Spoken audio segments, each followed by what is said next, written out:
It's hard to believe that the Guilty Gear series has been around since 1998. And basically, this year actually marks the 25th anniversary of the video game series. And the original Guilty Gear game came out back in the late 90s on the OG PlayStation console. A lot of people had nothing but good things to say about it, and had a series of sequels that a lot of people thought were awesome. Because if you look at the older Guilty Gear games, basically the character art and the stage designs and all that stuff, they look like they were ahead of its time. Only got better over time. But the thing is, the Guilty Gear series in general only appealed to a niche audience of gamers, and I think the controls and all that stuff were not necessarily beginner friendly, because you look at a lot of these old school fighting games like Street Fighter or Mortal Kombat or what have you. It's easy for beginners to grasp. And not only that, I feel like the original Guilty Gear game being on the PlayStation 1 and not having an arcade release definitely hurt its popularity, because you look at like some of the older like Mortal Kombat, Street Fighter video games, they had arcade releases. Therefore, more people knew about them before they actually bought it on, I guess, a home console, like anything Sega, Nintendo, or Sony related. But the thing is, I do feel that the Guilty Gear series should be way more popular than it is, and it's hard to believe that it took this long for, I guess, the series to become as big as it did. Now, the latest entry that came out was Guilty Gear Strive from 2021. It got a lot of mainstream attention before and after its release, and I think before that you had Guilty Gear Xrd, which came out back in 2014, and you had like various different versions of it that came out. Like, those games were also great too. And I feel like in the teens decade and like right now, within the past like couple of years from 2020 to right now, I feel like the Guilty Gear series has basically shined more than it's ever did, like in the 2000s or even in the late 90s. And I think part of it has to do with the fact that Guilty Gear never really had its own major movie or its own like anime series or anything like that. Because if you look at some of the other fighting video game franchises that I just mentioned, they've all had like at least one movie or at least one animated series. Whether or not they were successful being irrelevant. But I do feel that Guilty Gear definitely deserves like its own anime series that can definitely introduce casuals to basically like the stories and the plots and the characters, so they can get attached to them.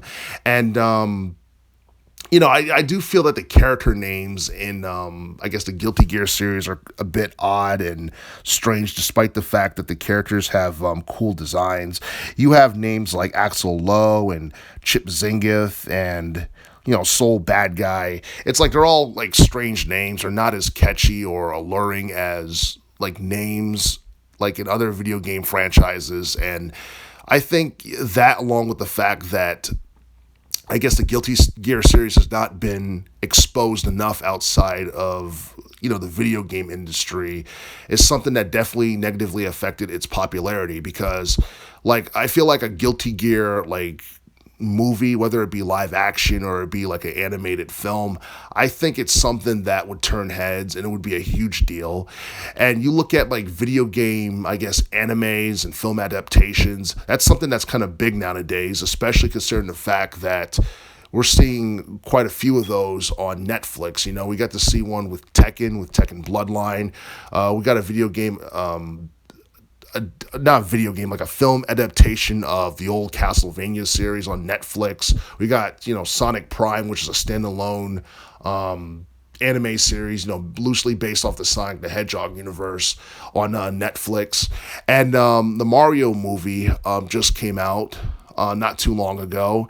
And a lot of people have mixed things to say about it. For the most part, it's good, but at the same time, there are those critics who feel like the Super Mario Brothers movie could have been better than it was. But I do feel that the Guilty Gear series in general is underrated. I always feel like it had nice graphics, nice gameplay. It had cool rock music in the background when you battled opponents and all that stuff. And I do feel that Guilty Gear Strive is probably one of the most underrated fighting games that have been released within the past couple of years, like at least since the 2020s decade started. And honestly, I do feel that we're definitely going to get a new Guilty Gear series later down the line. I'm not sure if it's going to happen anytime soon, considering the fact that Guilty Gear Strive is still relatively new. But yeah, like the series is definitely underrated, and a lot of people feel like, it should have gotten more mainstream attention than it did. But unfortunately, the landscape of gaming has changed a lot within the past couple of decades. And people have different preferences in relation to genre. People like action RPGs. They like action adventure titles. They like shooter titles, 2D, arcade head-to-head fighting games is something that's not as popular as it once was. And as much as I hate to say it, when the original Guilty Gear came out, basically around that time, it seemed like the 2D, like head-to-head fighting genre was starting to decline in popularity, and you started seeing a shift towards the production of 3D games in general. And I don't think we've ever gotten a 3D Guilty Gear game at all. But at the same time, I don't think it's something that Arc System Works should consider trying, because if it's not broken, don't fix it. I still feel that Guilty Gear Strive will still be a huge attraction to, I guess, that niche audience of gamers. And yeah, I mean, it's cool that, basically the series is going to have they're going to end up celebrating its 25th anniversary a little bit later this year.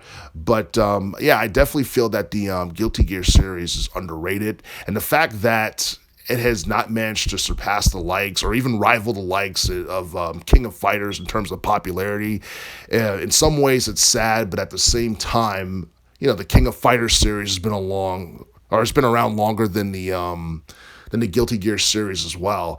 And it seemed like the only major fighting video game franchises that are still relevant in this day and age are the ones that started back in the 90s or even the early 2000s for that matter.